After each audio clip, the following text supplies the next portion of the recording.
week-long celebration, if I can call it so,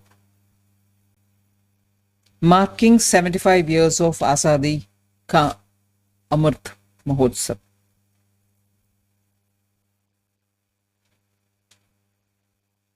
It all started off in March when the Prime Minister was in Dandi, recreating the Salt Satyagraha.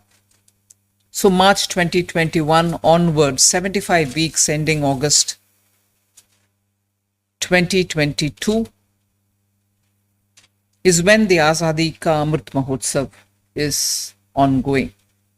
It's also, of course, extended till August 23, so that the entire expanse of government, union government with the state governments, together recall this journey of 75 years of India through the various departments to see how this country has moved from where it was in 1947 to where we are today, marking 75th year. And even as we are talking about the 75th year, planning for the next 25, so that when India is at 100, we'll have a proud India which meets the aspirations of all Indians, and with the commitment and service of every citizen. And that is why when we were talking about Sabka Saath, Sabka Vikas, Sabka Prayas was also added into it. Because it's not just the government, it is the people of India who are at every instance, at every moment of challenge, rising to the occasion, joining hands with one another as well, making the government respond in such a way that lives can be better, livelihoods can be offered, and India together can grow to become that country which all of us can be proud about. The intent was very clear, the intent was also well stated. And I've been watching weeks after weeks from March 2021, the way in which Azadi message and also the progress made in the last 75 years have been taken forward by so many different agencies. But it is when we were preparing for the Finance Ministry's own week of Azadi Ka Amrit Mahotsav, we realized there was such a story to say, so much a variety of stories to say. And they were not just some abstract narration of policy, but all of which have a bearing on the ordinary citizen of the country. So in fact, even as we were planning for each department to do something, there were immense hesitation in some departments saying there's not much that we can go and, say there. Because we do a lot of work, but not the kind of work which is going to be is it going to be, so much of a interesting narrative to say? So that's when each one of us realized there's actually so much to say, and to say the story of continuity, which actually formed the basis for India's economic strengths.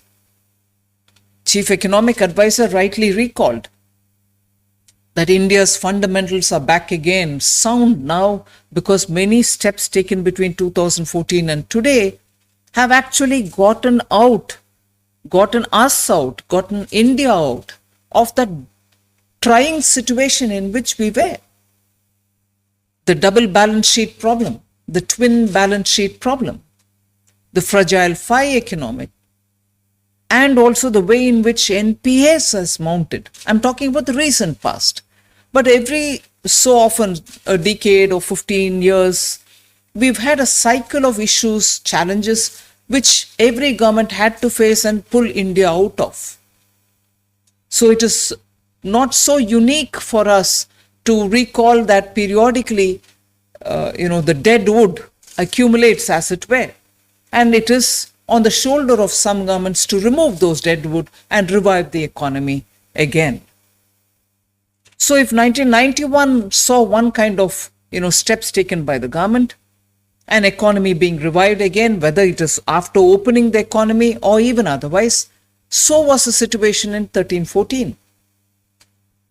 But even after pulling it out, pulling the economy out, removing all the undergrowth. You still had challenges. And in a way, the three major steps I would think which were taken, not at all aware of a COVID which will come to us. Not absolutely aware. Who would have been aware in any case? So the three major steps taken, whether it was for reducing the corporate tax, whether it is making sure that the economy gets greatly digitized, formalizing the economy, also trying to bring in the IBC code, the GST, wherein all states came on board, the heavy lifting actually which happened prepared us for a situation which no one could imagine. And as a result, when you're looking at India periodically coming up with challenges and facing the challenge together with the people of India and coming out of it, 75 years, Azadi ka Amrit Mahotsav, recalling the path that India has walked to reach where it has reached today. That today we are able to, I'm seeing in the last few weeks, the immense lot of credits that genuinely we want to take and the world recognizes. Only yesterday or day before, there was a very good article which I had read with great interest, that India today, for instance, the digitization has led to so much of innovation and so much, creativity coming into the system that we can boast of three large contributions that we've made on the digital, whether it's the payment platform, whether it is the co-win platform for vaccination, and there is no harm repeating it. No other country had a systematically developed platform which could track the illness, look at vaccination, certify vaccination in both the stages, and all that available on your phone. You could just travel saying, I've got the vaccine passport in my phone. So whether it was your UPI India stack,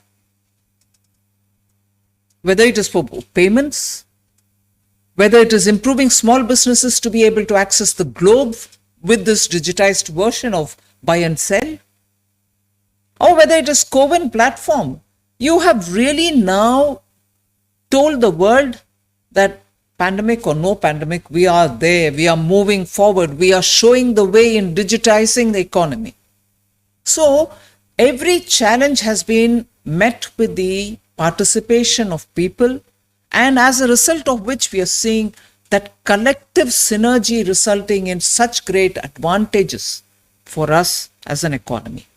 Now, I probably will deviate from the DEA's own showcasing of what has happened in the last 75 years for a minute, only to come back. Now, if DEA could tell us through a video presentation what externally aided projects have done in this country, it hasn't done for one region of this country, it has done for every region of the country. So many multilateral institutions have been brought in. The funds have been very smartly raised and given for not just infrastructure building, which is very critical, which also gives jobs, but also looking at livelihood prospects in each region. So that's the way in which the economy's strength gets built or given a boost when you look at it not just as a singular project, but also every time assess what the positive multiplier will be of such a project and spread it across the country for every region to benefit from it. So if you look at that history, and I'm glad the media is here, these are the kind of stories I would think that the media, in the context of 75 years celebration, should capture, should summarize, should put forth to the people to know, so that that gives the confidence to every Indian citizen that we as a government, not just the union government, but even the governments in the state, constantly are leveraging every facility, every potential that exists for bringing in greater investment, for putting in money in the right place so that people's development is kept in mind. So when Ananta Nageshwaran can tell us by 2040 we will be a 20 trillion economy and our per capita income will be this, that's the result of all these kind of coherently brought in projects, states and center working together, and a department which actually looks at economy. So today, I'll go back to that conversation of some departments within the ministry not feeling very, what is there for us to say, ma'am? We are doing the good work. This is the big story you want to say. And 75 years, Azadi Ka Amrit Mahotsav gives you that opportunity to tell the people of India, we are here, we are doing that kind of work which brings that development which you so want in your village. So I'm so glad that DEA brought out this particular video to show externally aided projects and the way in which these projects actually make a difference to the ground, to the people in the ground, to the economies in the ground, which will now create their own ecosystems to be able to build on it. Now, if that is one, the other ideas is another, contribution the department makes, DEA makes. And I'm glad sitting there, Secretary Ajay Seth rightly reminded me, we are at a stage where once Japan was, take a lot of aid, build your economy, but equally give a lot of aid, build others' economy. That's where India is today. So the Ideas project you saw spans across so many different countries, really making a difference to their livelihood requirement, giving infrastructure support, and quietly doing that work for most of Africa, which wants that kind of an assistance. And India is contributing its little bit. So elsewhere, particularly the island countries, all of whom have serious climate-related challenges, for India to participate in them, in their development, just shows how responsibly we want to use every, rupee of what we collect as tax. So if DEA has done it, my digression starts here. Similar is the recall. Similar is the recall by every department, which again were equally hesitant about what have we got to do with it. All right, we'll keep doing our work. Department of Expenditure. Yesterday, I actually waxed a lot eloquently on it to say the single nodal account which the department has brought in actually has made a big difference in the way public finance, money, taxpayers' money reaches at different stages to the states and further down to the level of the village. You're able to see just in time money moving and also transparently see where it is available. Again, utilizing technology to benefit the common man. And be accountable, be transparent, be open about what you're doing. There are no longer secrets which any government can afford to do it. If you want to keep the technology also with you, you are already transparent enough.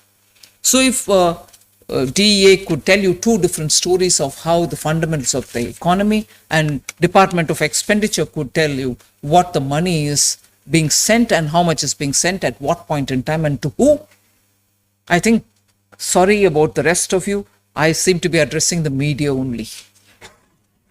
I'm trying to recall all those stories which media can capture. I'm trying to recall the stories which media should actually give space for. While other interesting, sensational things also need to be said, these are not sensational, but these are actual stories of development. And I think, therefore, I'm so grateful the Honorable Prime Minister said 75 years, recall what has happened in this country is the message. All of us will have to recall how this country has come today to be where it is.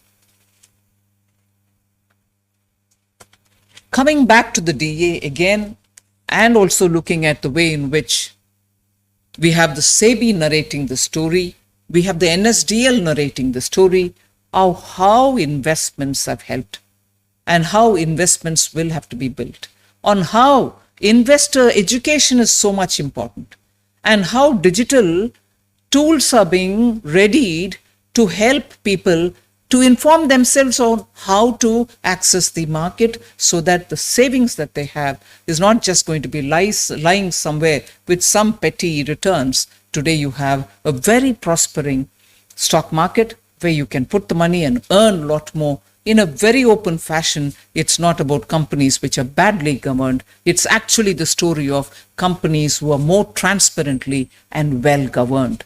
The more these information about good, well governed companies come out, investor is interested. He or she wants to come there. And that's the story in the last 2 years, when even in spite of COVID, even in spite of such uncertainties, Indian retail investors have found very legitimate online ways in which they have accessed the market. And therefore, I would think it is more for NSDL and SEBI to take this story forward. SEBI in particular, not just as regulator, but SEBI with that instrument as investor education being one of the very important stories to take forward. So in all this, is it just the story of recapitulating what has happened in the last 75 years through multilateral funding and through the SEBI and through NSDL? No, it's a lot more. There's so much that I can say about the way in which the government has been responsive. Government has responded every bit during this crisis. But I will just take 2 examples, both based on recent studies. In fact, 3, I think.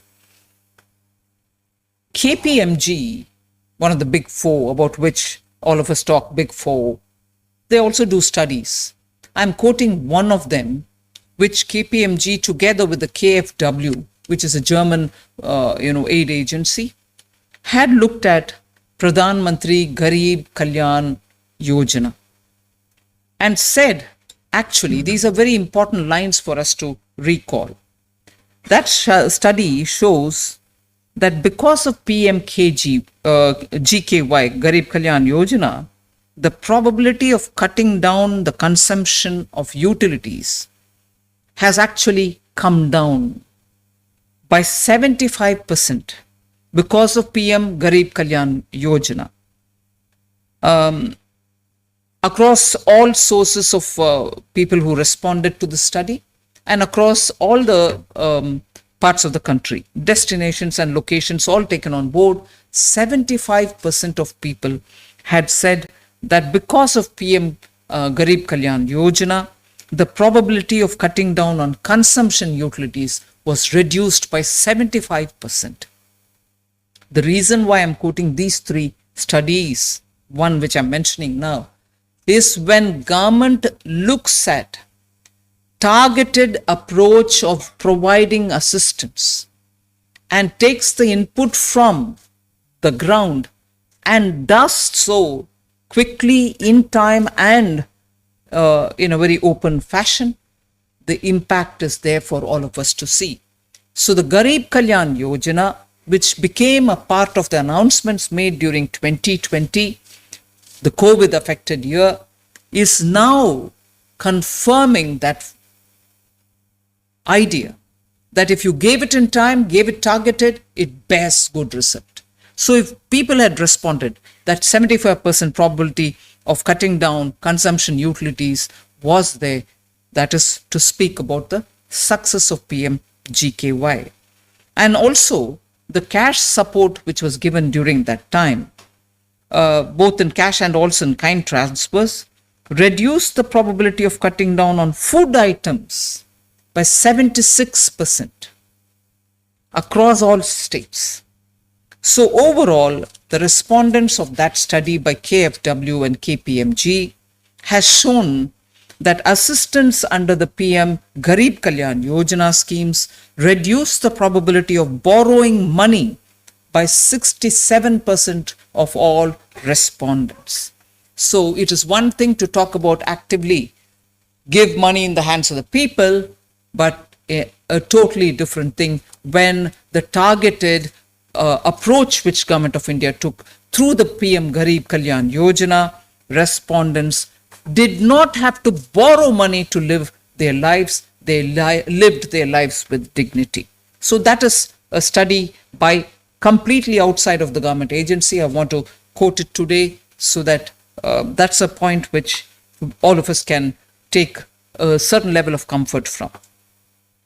The second, on which a lot of studies have come out, even today one of the newspapers, a business newspaper, carries a full report on what this emergency credit liquidity guarantee scheme has done. Again, a targeted approach. Again, an approach to help the small and medium MSMEs.